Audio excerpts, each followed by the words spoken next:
guys, welcome to Classic Rock and Country Music Facts and Trivia. Appreciate you being here. I just want to let you know up front, I'm still trying to think of what I might change this channel to. I might be changing the channel, but it's getting very few views, and it's really not worth my time if it's not going to do, at least, what classic television and classic rural comedies are doing. If it's not doing that, I need to change it up or something.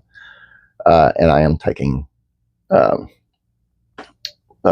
maybe not a request, but a little advice or what you might want to see.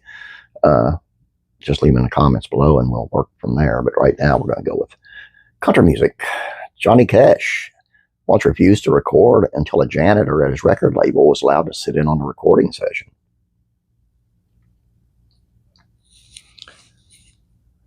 Yep, probably best to get that talent in the studio. The late, great Kris Kristofferson was obviously best known for his incredible songwriting on songs like Sunday Morning Coming Down, Me and Bobby McGee, and Help Me Make It Through the Night.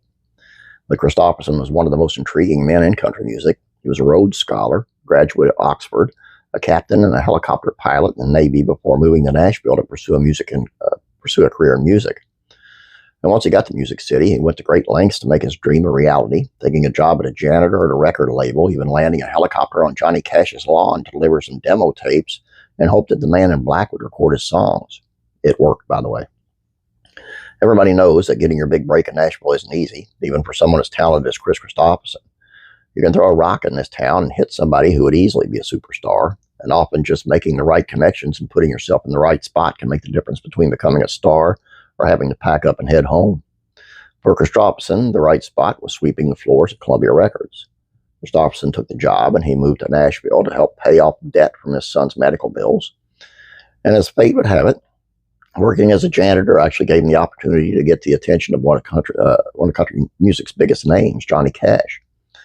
Kristofferson would meet June Carter and ask her to give his demos to Johnny Cash, but they often ended up in a pile with all the other demos he was being pitched. Eventually, though, the janitor managed to set himself apart as a songwriter and finally got the Man in Black's attention. In fact, Cash was such a fan of Kristofferson, recalls one time that Cash refused to go into a recording session unless Kris Kristofferson was in the room.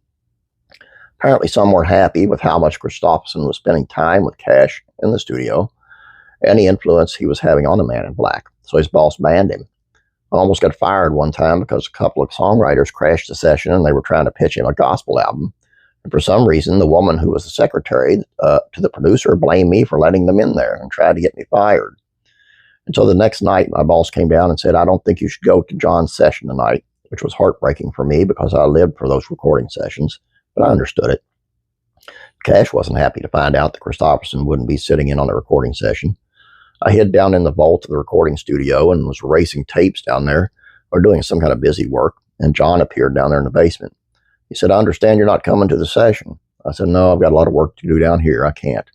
He said, "Well, I just want to tell you, I'm not going to record until you come up here." So I had to go up and sit on the floor. Yeah, I'd say that if Johnny Cash says he's not going to record until you're in the studio, it doesn't matter what anybody else says. Kristofferson said that the experience was uncomfortable because the same woman who tried to get him fired was also in the studio.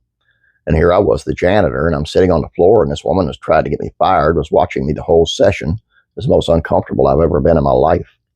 But Kristofferson said the whole experience was just an example of who Cash really was, somebody who wasn't afraid to stand up for the little guy. But I thought it was the measure of the man. He always stood up for the underdog, and that's something I've tried to live up to. He's been a good example. Yeah, not a bad guy to have in your corner. God bless Johnny Cash. Even at his lowest, just a really good dude. And and then he gets clean, and he finds God, and I hate that term, finds God, but you know what I mean. And what a man he became. What a man he became. Great dude. And Kris Kristofferson, great songwriter.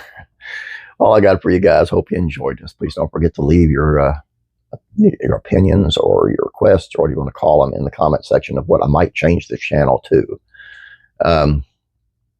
People said zero it down to one type of music. I don't know if I want to do music anymore because it just doesn't seem to draw. Somebody said classic or professional wrestling, which I'm really interested in, but I don't know if you guys would be. Just let me know what you guys think, and then we'll go from there. And I might go live sometime. We'll just have a talk about it. Have a great day, guys. God bless you, and I'm praying for you. Leave them comments.